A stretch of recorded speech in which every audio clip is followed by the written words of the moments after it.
सतयुग में लोग ध्यान के माध्यम से कल्याण प्राप्त करते थे। त्रेता युग में यज्ञ के द्वारा,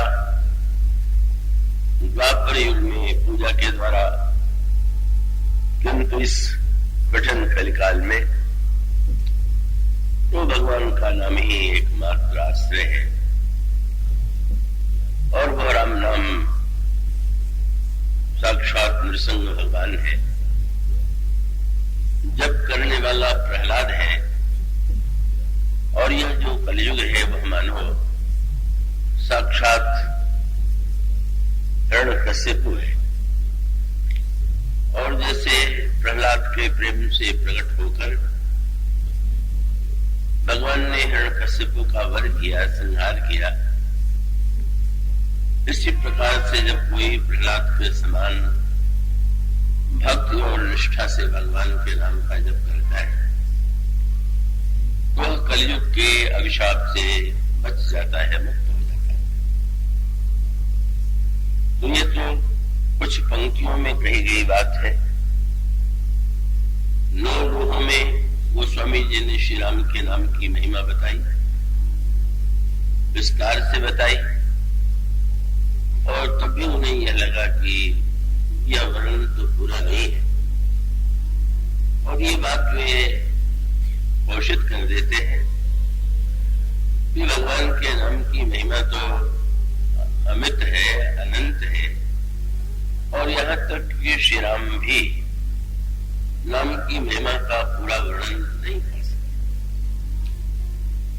इस तरह से नाम की महिमा का वर्णन किया गया। आप उसे पढ़ते होंगे, सुनते होंगे, और अनेक लोग संकीर्तन के द्वारा, जप के द्वारा और अनेक रूपों में भगवान नाम लेते हैं। किंतु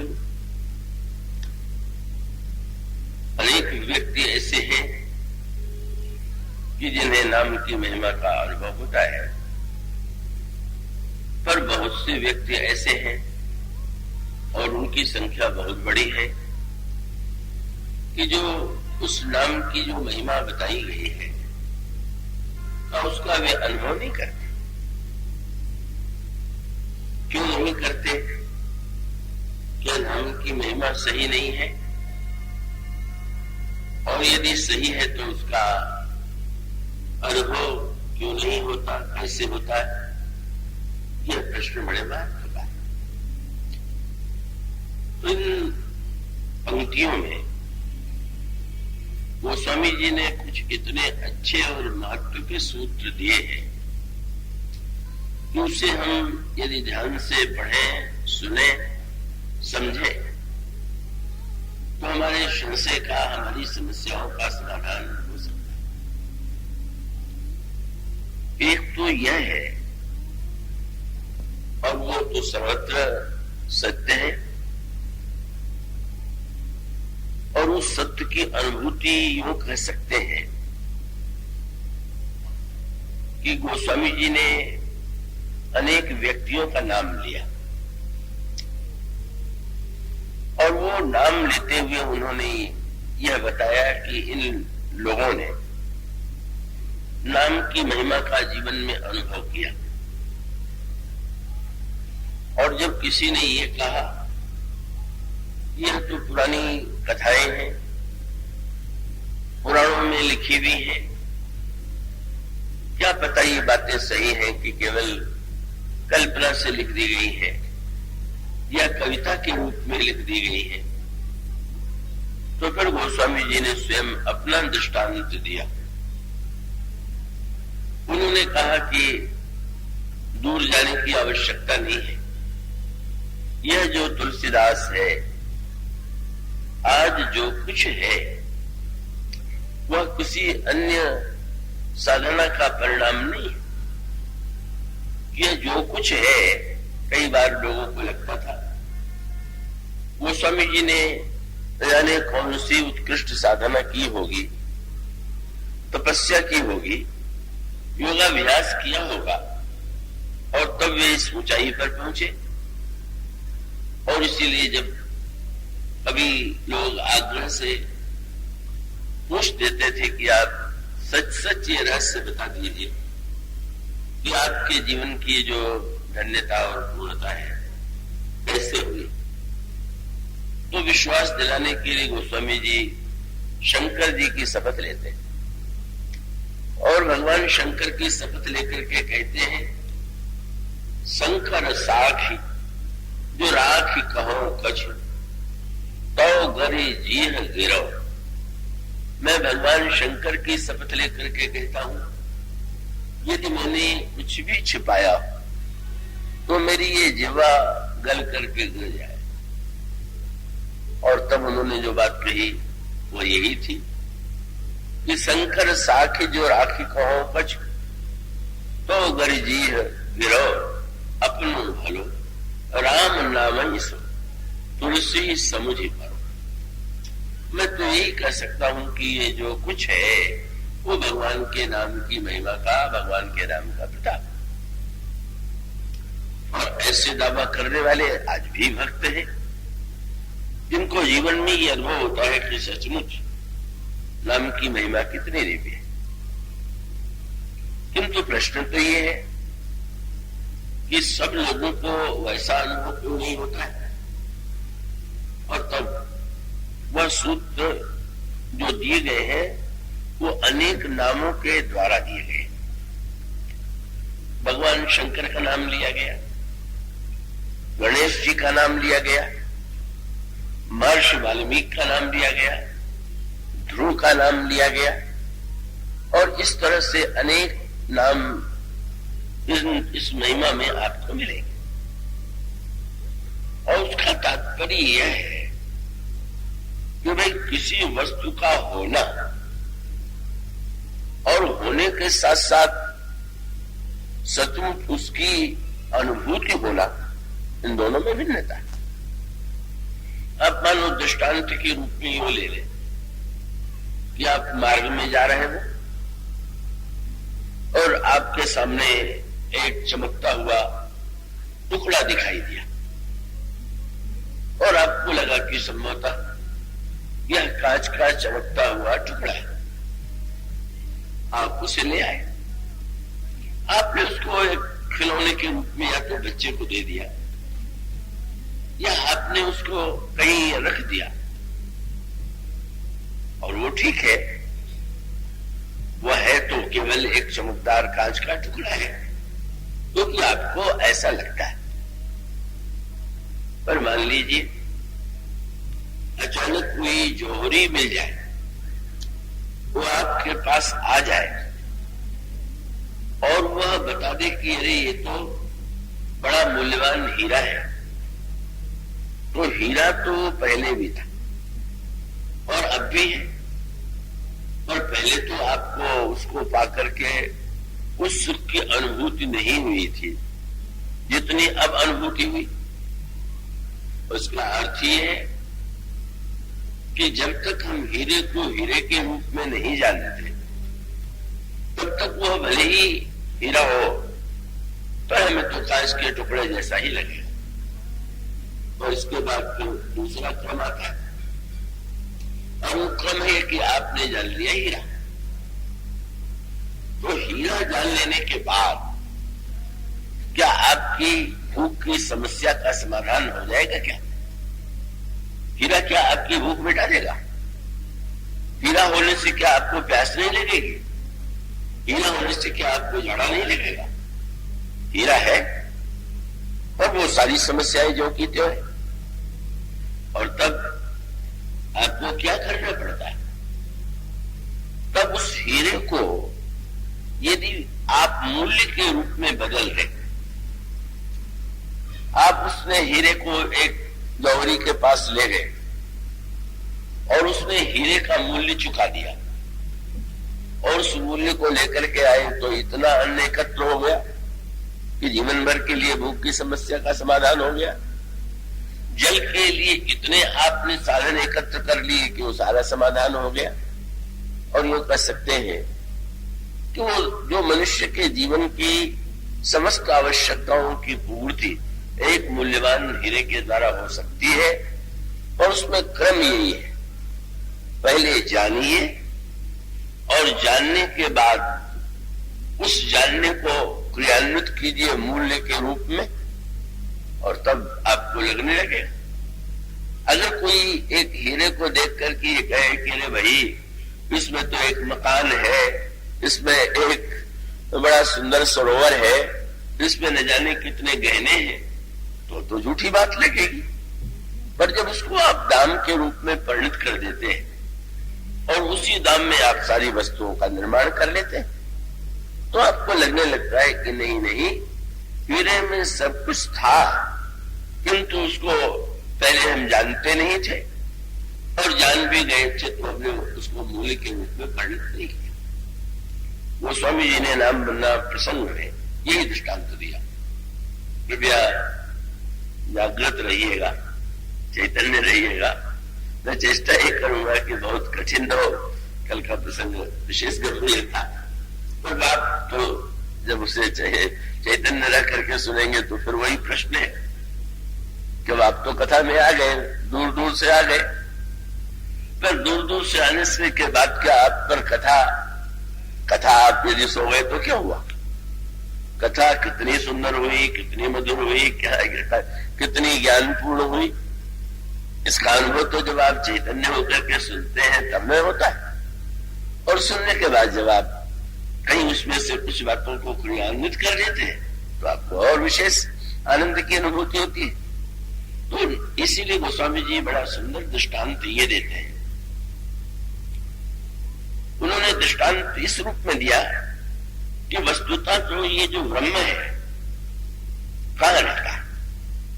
तो समस्त प्राणियों के हृदय में विद्यमान है, और समस्त प्राणियों के हृदय में विद्यमान है ये सारे शास्त्रों ने लिखा। और ये सारे शास्त्रों ही क्यों, आप तो किसी नन्हे विद्यार्थी से भी पूछ दीजिए कि ईश्वर कहां रहता है, तो बेचारे ने किसी पाठ में पढ़ लिया होगा कि ईश्वर सर्वत्र रहता है, और वो कह देगा कि ईश्वर तो सर्वत्र रहता है। किंतु सर्वत्र रहना यदि सत्य है तो फिर वही प्रश्न है, क्या उसका अनुभव हो रहा है क्या? अगर वो ईश्वर हृदय में ही बैठा हुआ है तो हम दुखी क्यों है?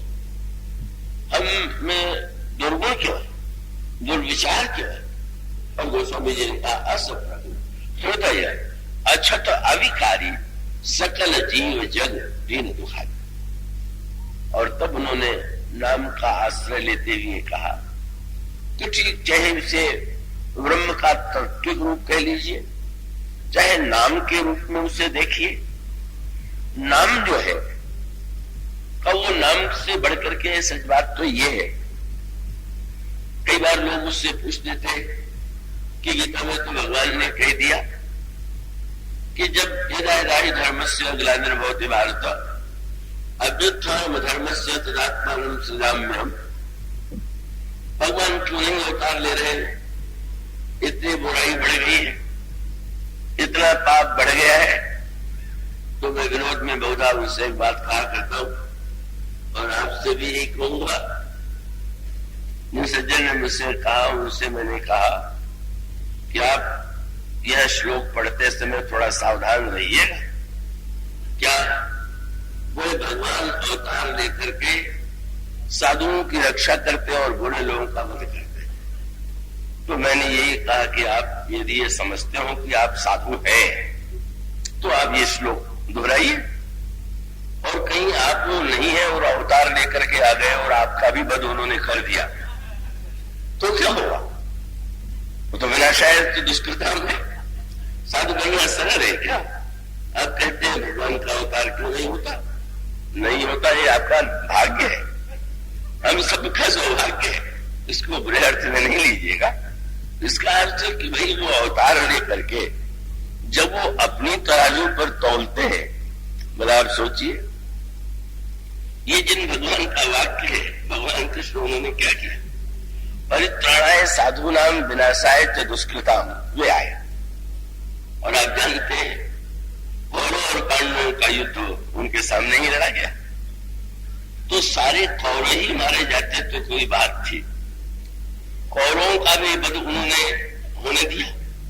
और उससे भी बड़ा आश्चर्य है कि पांडवों में भी जब युद्ध समाप्त हुआ तो केवल पांडवों की ओर से 7 व्यक्ति और कौरवों की ओर से 3 व्यक्ति बचे।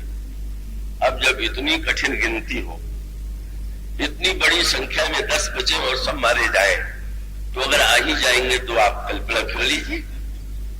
चिंता मत किया करिए कि भगवान अवतार को ले लेते, उनके अवतार की बात जाने दीजिए। पर जो अवतार हो चुका है, जो आपके सामने है, आप उस अवतार से लाभ लीजिए। और वो अवतार है ये भगवान राम के नाम का जो अवतार है, वो तो रूप का अवतार है। तो क्या रूप ही ईश्वर है क्या? नाम ईश्वर नहीं है क्या? रूप भी ईश्वर है, नाम भी ईश्वर है। ये कथा के रूप में भी यह कथा भगवान का शब्द में विग्रह है, भगवान का रूप में विग्रह, भगवान राम का शब्द में, रूप में, धाम में, लीला में, ये समस्त विग्रह। तो वही ये जो भगवान का अवतार तो प्रत्यक्ष है, और वो नाम का नाम अवतार, और वो अवतार तो इतना सुंदर, इतना सरल। एक विशेष की बात की ओर मैं आपको ध्यान आकृष्ट करूं आपका। हमारे विनीत जी रामायण जो कथा होती है उसका संक्षेप देते हैं, बड़ा सुंदर। उनको सूचना देने के लिए कह दिया गया कि वो जो ग्रंथ प्रकाशित हुए हैं, मेरे लिखे हुए या कह लीजिए मेरे माध्यम से जो आए हैं, तो उसमें उनको ये भी बताया गया कि नाम महिमा का जो प्रसंग चल रहा है, वो नाम महिमा का प्रसंग जो है वो भी आपको ग्रंथ के रूप में मिलेगा। अब वो कल मुझसे या परसों बड़े विरोध में कह रहे थे हमारे भाई जी से कि आपने तो अच्छा मुझे झंझट में फंसा दिया, क्योंकि अब जो लोग ले जाते हैं वो कहते हैं कि जो ये कह रहे हैं तो उसमें कहीं नहीं। तो मैं ये कहूंगा कि आशा को मत रखिए, क्योंकि मेरे पास तो कोई रटा रटाया नहीं, कोई प्रयोजन, कोई रट के तो नहीं कहता, बुलवाने वाला जैसा बुलवा देता है। तो ये आशा तो आप नहीं कर सकते कि वो राम नाम की महिमा में जो बात राम नाम रामायण में हो, उसका अपना अलग आनंद है और यहाँ एक दूसरा रूप है।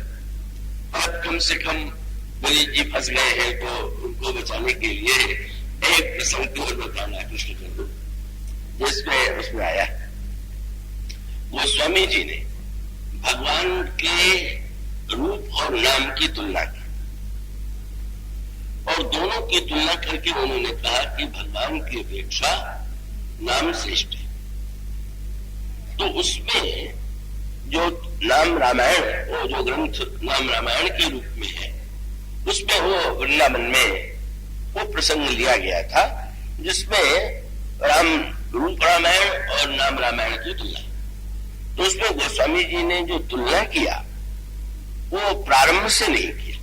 प्रारंभ से मैंने वो कह सकते थे कि जैसे भगवान राम प्रकट हुए अयोध्या में दशरथ कौशल्या के माध्यम से, उसी प्रकार से राम नाम का प्रकट हुआ, ऐसा उन्होंने नहीं किया। उस नाम रामायण में उन्होंने प्रसंग जो प्रारंभ किया, वो प्रसंग प्रारंभ किया अहिल्या से, और वो पहली पंक्ति आपको यही मिलेगी। गोस्वामी जी कहते हैं भगवान राम ने अवतार लेकर के अहिल्या का उद्धार किया, किंतु प्रभु के नाम ने न जाने कितनी कुमत रूपा अहिल्याओं का उद्धार कर दिया।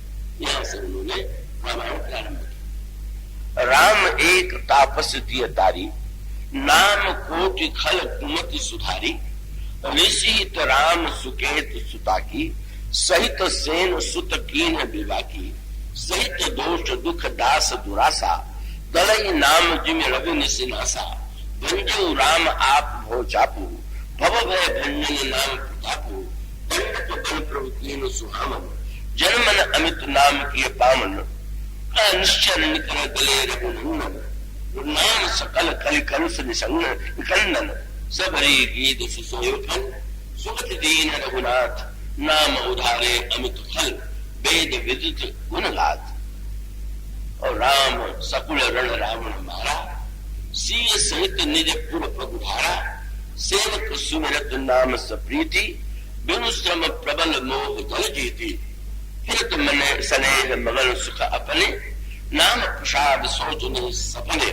यह नाम रामायण की पंक्ति। इसमें उन्होंने अहिल्या से उद्धार से लेकर के रावण का वध और राम राज्य की स्थापना, जैसे भगवान राम ने अवतार लेकर के ये लीलाएं संपन्न की, इसी प्रकार से अगर हम नाम का आश्रय ले तो नाम का आश्रय लेने के बाद हमारे हृदय में एक रामायण चलेगी। और वो जो रामायण चलेगी नाम जप के द्वारा, उसमें अहिल्या उद्धार होगा, उसमें मारी स्वभाव का वध होगा, उसमें धनुष टूटेगा, तो उसमें रावण मारा जाएगा और अंत में राम राज्य की स्थापना हो। वो एक बड़ा विस्तृत प्रसंग है, वो बड़ा ही अपने आप में अनोखा। तो वो इस प्रसंग में तो केवल इतनी बात की ओर मैं आपका ध्यान आकृष्ट करूं कि उन्होंने अहिल्या से ही क्यों प्रारंभ किया, अयोध्या से क्यों नहीं प्रारंभ किया। तुलना ही करनी थी तो जब वो राम राज्य तक ले गए तो अयोध्या से प्रारंभ करते, पर नहीं। वो स्वामी जी बताना चाहते थे कि भाई प्रभु के नाम में और प्रभु के अवतार में बहुत बड़ा अंतर है। क्या बोले, उनके अवतार के लिए तो इतना अधिक प्रयत्न करना पड़ता है, इतनी कठिन साधना होती है, तब अवतार लेते हैं, जिसका वर्णन आपको मनु के प्रसंग में मिलेगा। किस तरह से साधना के बाद भगवान ने अवतार लिया। किंतु वो स्वामी जी ये बताना चाहते थे कि भाई उस अवतार के लिए तो प्रयत्न करना है, पर इस अवतार के लिए आपको कोई प्रयत्न नहीं करना है। वह अवतार तो हो चुका है ये। और कितनी बढ़िया बात है, वो अवतार होता है तो पापियों को मारता है, और ये अवतार जो है वो पाप को मारता है। ये तो बड़े लाभ का सौदा है। जब श्री हनुमान जी लौट करके आए औषधि लेकर के लक्ष्मण जी को चैतन्य करने के लिए, और औषधि के द्वारा लक्ष्मण चैतन्य हुए, तो प्रभु ने हनुमान जी को हृदय से लगा लिया और कहने लगे कि तुम्हारी यात्रा के अनुभव तो बड़े अनोखे होते हैं, इस बार की यात्रा के अनुभव तुम बताओ। तो उन्होंने ये कहा कि प्रभु अनुभव तो पग पग पर हुआ, पर श्री भरत के दर्शन के में जो अनुभव हुआ उसको मुझे ऐसा लगने लगा कि आपकी बड़ी कृपा थी कि औषधि लेकर के लौटते हुए आपने मुझे ही हृदय में प्रेरणा दी होगी कि मैं श्रीवध के ऊपर औषधि लेके चला गया। और जब पूरी घटना उन्होंने बताई तो प्रभु ने हंस करके पूछा, अरे आश्चर्य है, भरत ने तुम्हें गिरा दिया। हनुमान जी ने चरणों को पकड़ करके कहा, प्रभु श्री भरत ने क्या करूं कि गिराया कि उठाया। प्रभु ने कहा कि तुम्हें देख करके हनुमान तुम्हें देख करके भरत को भ्रम हो गया, तुम्हें उन्होंने निशाचर मान लिया। देखा भरत विशाल आदि निश्चर मन अनुमान, तो आश्चर्य है, भरत को पहले तो भ्रम हुआ, फिर भरत ने तुमको बाण के द्वारा नीचे गिरा दिया। आश्चर्य, भरत से ऐसा कार्य कैसे। और तब हनुमान जी ने यही कहा कि प्रभु श्री भरत जी को भ्रम नहीं हुआ, मेरे होने वाले भ्रम को उन्होंने पहले से ही तोड़ दिया। जैसे कोई जन्म लेने के पहले ही गर्भ में कोई शिशु हनुमान जी की गर्जना में आया हुआ है कि गर्भ समय से निश्चल नारी। उन्होंने कहा प्रभु मुझे एक भ्रम होने की संभावना थी, पर उसे हम भरत जी का भ्रम कहें कि मेरे भ्रम का निराकरण कहें क्या। श्री भरत का बाण जब लगा और मैं गिरा तो एक अद्भुत दृश्य, प्रभु ये आपने जो लीला रची ये बड़ी अटपटी थी। तो मेघनाथ मूर्छित होने पर लक्ष्मण जी को नहीं उठा पाया, तो आपने ये कार्य सेवक से ले लिया। वैद्य को लंका से कोई नहीं ले आ पाया, ये कार्य भी सेवक से आपने ले लिया।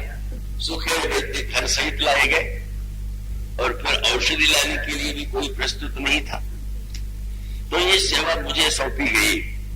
और वहां पर भी जब मैं औषधि नहीं पहचान पाया तो पर्वत लेकर के चला आ रहा था। तो प्रभु ये भ्रम होने की भले ही न दिखाई दे रहा हो, पर संभावना तो थी ही कि मुझे ये लगने लगता कि मैं न होता तो ये सब कैसे होता। और श्री भरत जी के बाण ने तो एक क्षण में मन दूर कर दिया। क्या बोले, भरत जी का बाण लगा और मैं नीचे की ओर गिरा। पर आश्चर्य, जो औषधि वाला पर्वत था वो ऊपर आकाश में रह गया। मैं समझ गया कि भरत जी के बाण ने बता दिया कि अगर तुमने उठा रखा होता तो तुम्हारे साथ पर्वत भी गिर पड़ता। तुम गिरे और पर्वत नहीं गिरा, इसलिए तुम उठाने वाले नहीं। तो प्रभु मैं समझ गया कि न लक्ष्मण जी को उठाने वाला मैं, न सुखी वैद्य को घर से उठाने वाला मैं, और न तो ये दवा की औषधि उठाने वाला मैं। कैसे कहूं कि उन्हें भ्रम हुआ? अगर ये भ्रम न हुआ होता तो मेरा भ्रम टूटता कैसे? फिर उन्होंने कहा प्रभु, अब उसके वो क्या हम कहे कि उन्होंने नीचे गिरा दिया। संत तो उठाता ही है, गिराता कैसे? पर प्रभु लगता तो यही है कि उन्होंने मुझे गिराया।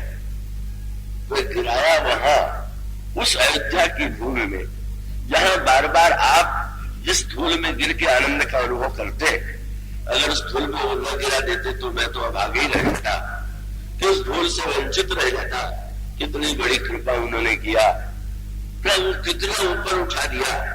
अयोध्या में की भूमि में उन्होंने मुझे पहुंचा कर